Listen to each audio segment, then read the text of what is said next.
Hello everyone, so I will now present our paper on handling errors. This paper was co-authored with Stephen Costew, Thomas Duprier and myself, Damien Paulet. We are from the ERMOD team at INRIA and the Université of Lille. What is OOPS? So OOPS is an improved debugging infrastructure for Pharo. And what it gives us is that, first of all, the discovery of debuggers has been unified and is declarative. So all debuggers simply have to use the trait tdebugger, and that's all how the system will discover them. If you have an error in your debugger, then the OOPS infrastructure will mitigate the effects that it could have. For instance, if your debugger crashes, then the OOPS will simply try the next available debugger until it finds a debugger that manages to open. And finally, it provides developer mode for people who want to work on the debugger itself. And in developer mode, when your debugger crashes, you will be given a choice whether you want to debug the initial domain error that was spawned in example code, for instance, or if you want to debug the error of your debugger that just crashed. And that's not enabled by default because usually you just want to get a working debugger and not care about the tools. In terms of code, OOPS itself is a relatively small addition to Pharo, dozen classes shown on the screen there. And you might be wondering since the beginning what's all this with error handling. So let me explain a bit the perspective of this work. For that, I have to ask, what is a debugger? How do we see the debugger as Smalltalkers? So what should be obvious to most of you is that the debugger is not an external tool. We don't want a debugger like GDB, for instance. Why? Because we like to work inside the image with tools that modify the system, and everything, all the tools are inside the image on the same level as the application code. We also like that everything is turtles all the way down, so we can explore even the code of the tools, the code of the libraries, and so on. And that's really important because we decide how our tools work, but how the tools behave also influences how we think and how we work. So the debugger, well, it does touch things in the language, at the layer of the language, for instance, exceptions or processes. And those things are also halfway inside the library of the language. So, but the debugger is not really there either. Yeah, ideally, what we would like is that the debugger is just like any other application, and we can code in it, we can develop it, we can change it, we can debug it, even without too many problems. So if you tried that, you know that it's a bit more complex and a bit more difficult than this. If the debugger is an application, also we have to anticipate that it will need maintenance. So that's the law of software change by Lehman and Belady. Any system that is actually used in the world will have to be adapted, else it will become less and less pertinent, less and less useful, and less satisfactory. That's one thing. The other thing is that we would like to experiment and to be free to change the debugger like an application. The problem is that we are humans, we will make mistakes, and if we make a mistake, we would like it to be we would like to learn from it instead of just kill the image and make us start again from scratch. And in that case, well, the debugger, it's a bit low level, it's a bit hooked into the system, and if you break your debugger, then you don't have a debugger anymore, and it's a bit of a problem in Smalltalk. So let's look at how the system worked without OOPS, before OOPS, in a Faro image, for instance. So when you have a problem in your application, usually it starts, it surfaces as an exception that is not handled and bubbles up the exception handler stack to the top. At that point, it's caught. The system says, there's a problem.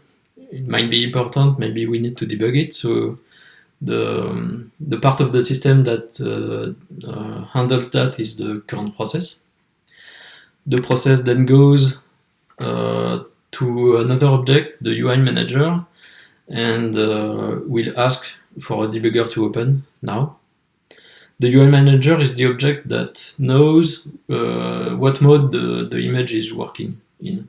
So it could be in development mode where you have all the tools, or it could be in deployment mode or headless mode where opening a debugger does not make sense because it's on the server, you will not see anything.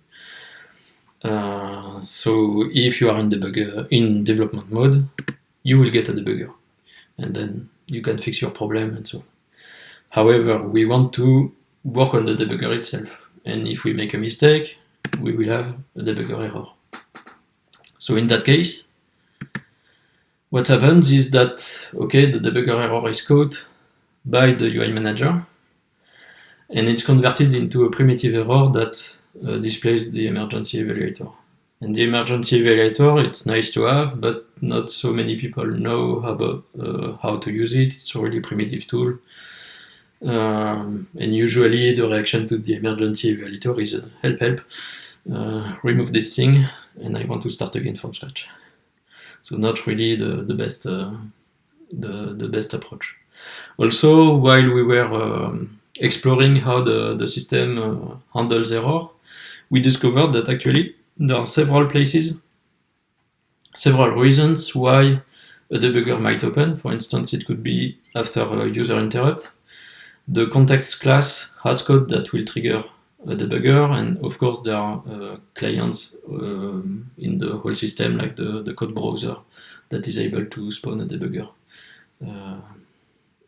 if when requested. But that's not all.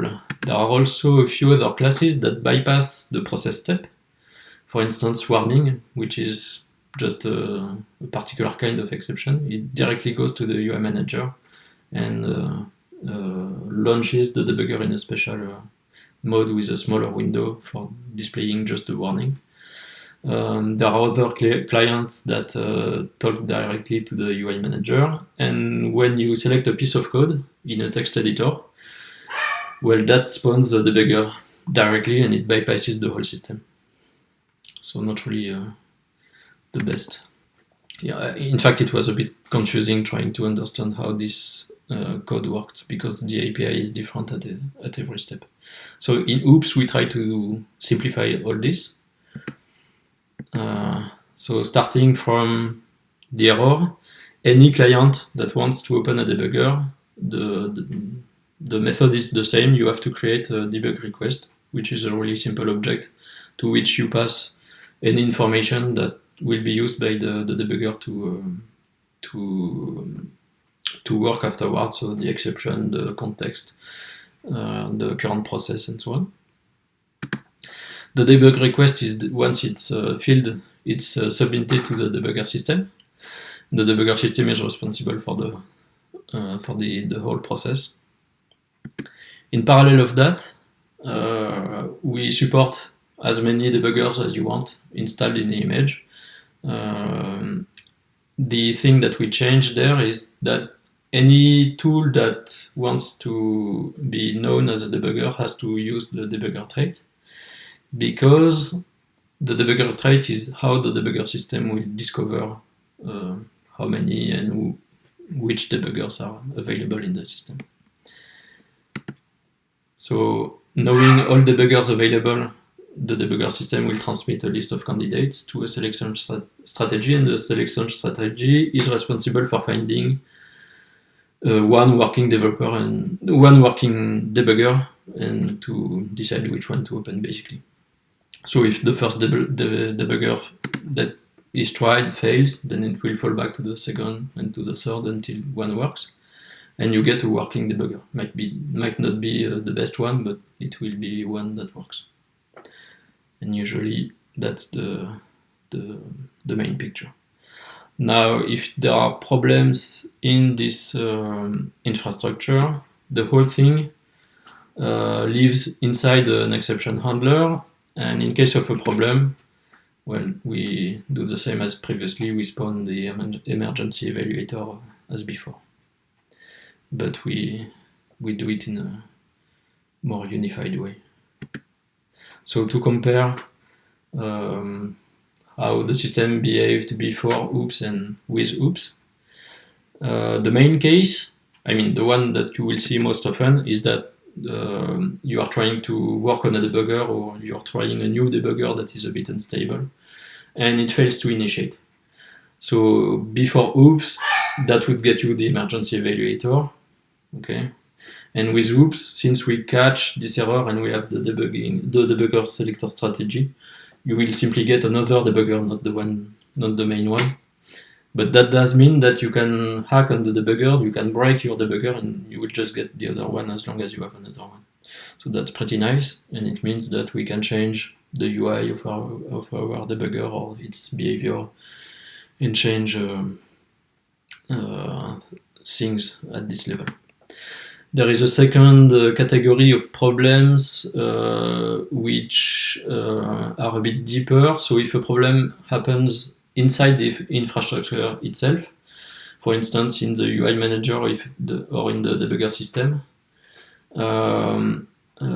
without OOPS, those two would basically lock up the image, so they would start an infinite loop or an infinite recursion, or just break the image. And in that case, we catch the error, but it's too early to launch a debugger, so we get the emergency evaluator. If the problem is inside the selection strategy, or if there is actually no debugger, could happen, well, you do get the emergency evaluator. The explanation for that is that, okay, it's code that is quite sensitive, but there is no actual reason to change it. It's pretty stable, so once it's good, it will be good, and there shouldn't be any bug in there. And the last category is that, well, you shot yourself in the foot. For instance, if you break the exception mechanism, then there is nothing that nobody can do. You broke the whole image, so you broke the whole image, and there is no solution. The same for if you are modifying the emergency evaluator. Any error, any mistake at this point is deadly. And one area that didn't exist before in Pharo before OOPS is when you are creating a debug request. If there is a bug at this point, it's really early in the infrastructure, and it will be deadly as well. However, the debug request is a really simple object, and I really don't see why it would break. It's really a data structure with accessors, so it's really simple code, and it's pretty safe. So to conclude, OOPS is the new infrastructure for debugging in Pharo. It's a simplification of the existing code, which improves robustness. It unifies how the debuggers are discovered in the system by the use of the tdebugger trait. It mitigates any errors that happen in the debugging process. So if your debugger crashes, it will simply fall back to the next working one. And it provides the debugger developer mode, which gives the choice between either the initial domain error or the error that crashed the debugger if you want to fix your debugger. And that's all for me. Thanks for your attention.